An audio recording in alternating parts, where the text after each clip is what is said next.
Hello everyone, मेरी हिंदी कहानियाँ में आप लोगों का स्वागत है। आज की कहानी है रिश्वत लेने वाले इंस्पेक्टर को तब एहसास हुआ जब उन्होंने अपनी बेटी खोई। कहानी अगर पसंद आए तो वीडियो को लाइक, सब्सक्राइब, कमेंट जरूर करना। सुबह के 7 बजे थे। गाड़ियाँ सड़क पर सरपट दौड़ रही थी। ट्रैफिक इंस्पेक्टर विनय सिंह सड़क के किनारे एक फुट ओवर ब्रिज के नीचे अपने साथी हवलदार रवि के साथ कुर्सी पर बैठा हुआ था। उसकी नाइट ड्यूटी खत्म होने वाली थी और वह अपनी जगह नए इंस्पेक्टर के आने का इंतजार कर रहा था। विनय सिंह ने हाथ मुंह धोया और रवि से बोला, भाई चाय पिला दो। रवि उठा और सड़क किनारे एक रेहड़ी वाले को चाय की बोलकर वापस आ गया। तुरंत ही चाय भी आ गई। दोनों चाय पीते हुए बातें करने लगे। विनय सिंह ने कहा, अरे भाई, रात भर गाड़ियों के जितने चालान हुए हैं जरा उसका हिसाब मिला लेते। रवि बोला, जनाब, मैंने पूरा हिसाब पहले ही मिला लिया है। इसी बीच विनय सिंह के मोबाइल फोन की घंटी बजी। वह बड़े मजाकिया अंदाज में फोन उठाकर बोला, बस निकल रहा हूँ मैडम, सुबह सुबह बड़ी फिक्र हो रही है। अचानक विनय सिंह के चेहरे का रंग उड़ गया। वह हकलाते हुए बोला, रवि जल्दी चल, रश्मि का एक्सीडेंट हो गया है। दोनों अपना अपना हेलमेट पहन तेजी से मोटरसाइकिल से चल दिए। दरअसल रश्मि विनय सिंह की 6 साल की इकलौती बेटी थी। उसके एक्सीडेंट की बात सुनकर वह परेशान हो गया था।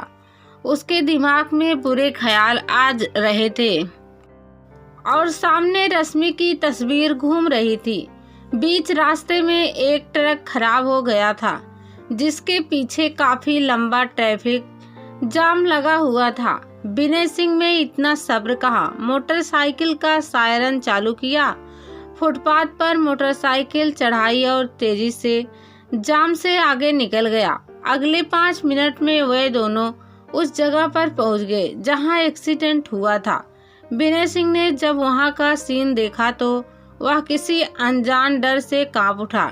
एक सफेद रंग की साड़ी आधी फुटपाथ पर चढ़ी हुई थी। गाड़ी के आगे के शीशे टूटे हुए थे।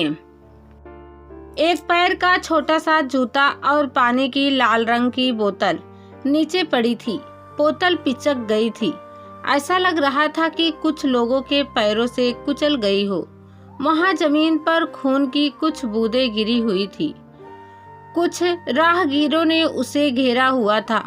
विनय सिंह भीड़ को चीरता हुआ अंदर पहुंचा और वहां के हालात देखकर सन्न रह गया। रश्मि जमीन पर खून से लथपथ बेसुध पड़ी हुई थी। उसकी पत्नी नम्रता चुपचाप रश्मि को देख रही थी। नम्रता की आंखों में आंसू की एक बूंद नहीं थी। विनय सिंह के पैर नहीं संभले और वह वहीं रश्मि के पास लड़खड़ाकर घुटने के बल गिर गया। उसने रश्मि को गोद में उठाने की कोशिश की, लेकिन रश्मि का शरीर तो बिल्कुल ढीला पड़ चुका था। विनय सिंह को यह बात समझ में आ गई कि उसकी लाडली इस दुनिया में छोड़कर जा चुकी है। उसे ऐसा लगा जैसे किसी ने उसका कलेजा निकाल लिया हो। विनय सिंह की आंखों के सामने रश्मि की पुरानी यादें घूमने लगी। अगर वह रात के 2 बजे भी घर आता तो रश्मि उठ बैठती। पापा के साथ उसे रोटी के 2 निवाले जो खाने थे वह तोतली जबान में कविताएं सुनाती। दिन भर की धमा चौकड़ी और मम्मी के साथ झगड़ों की बातें बताती। लेकिन अब वह शायद कभी नहीं बोलेगी। वह किसके साथ खेलेगा, किसको छेड़ेगा। विनय सिंह बच्चों की तरह फूट फूट कर रोने लगा।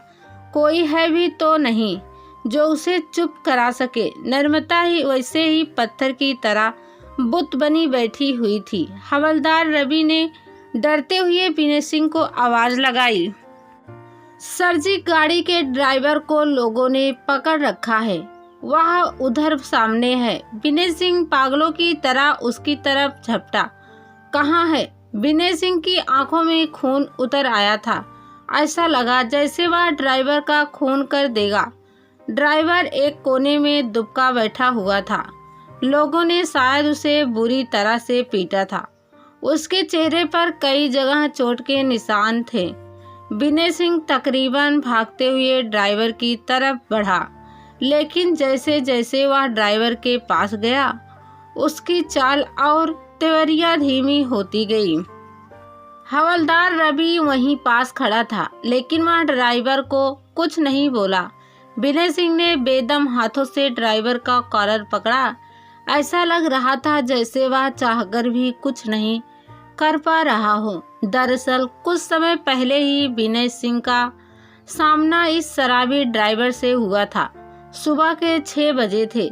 विनय सिंह सड़क के किनारे उसी फुट ओवर ब्रिज के नीचे कुर्सी पर बैठा हुआ था।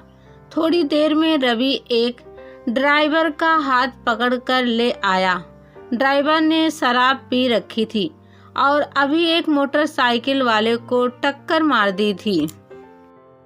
मोटरसाइकिल वाले की पैंट घुटने के पास फटी हुई थी और वहां से थोड़ा खून भी निकल रहा था।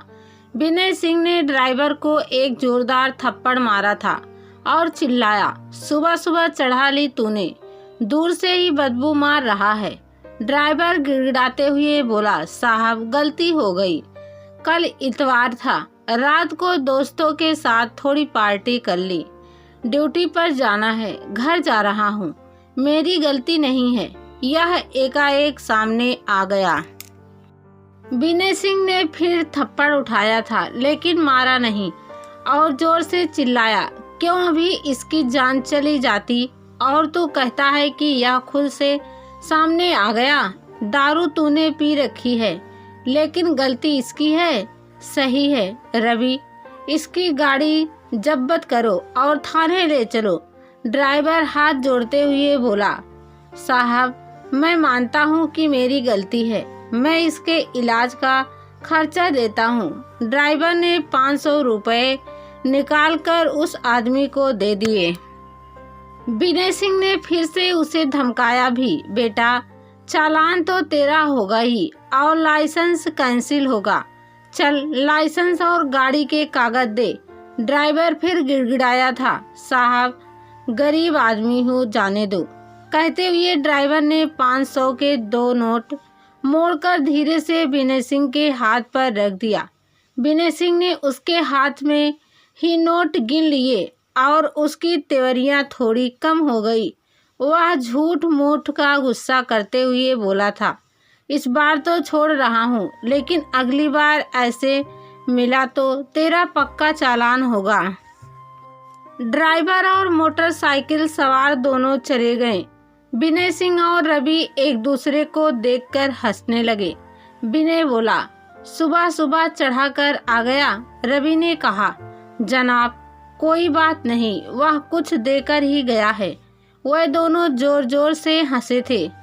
अब विनय सिंह को अपनी ही हंसी अपने कानों में गूंजती हुई सुनाई दे रही थी और उसने ड्राइवर का कॉलर छोड़ दिया। उसका सिर शर्म से झुका हुआ था। विनय और रवि एक दूसरे की तरफ नहीं देख पा रहे थे। वहां खड़े लोगों को कुछ समझ नहीं आया कि क्या हुआ है, क्यों इन्होंने ड्राइवर को छोड़ दिया। रवि ने पुलिस कंट्रोल रूम में एम्बुलेंस को फोन कर दिया। थोड़ी देर में पीसीआर वैन और एम्बुलेंस आकर वहां खड़ी हो गई।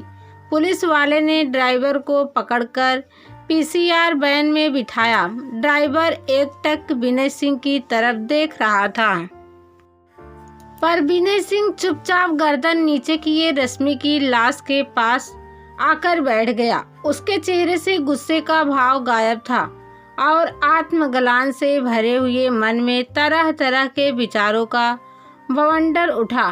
काश मैं ड्राइवर को रिश्वत लेकर छोड़ने के बजाय तत्काल जेल भेज दिया होता तो इतना बड़ा नुकसान नहीं होता।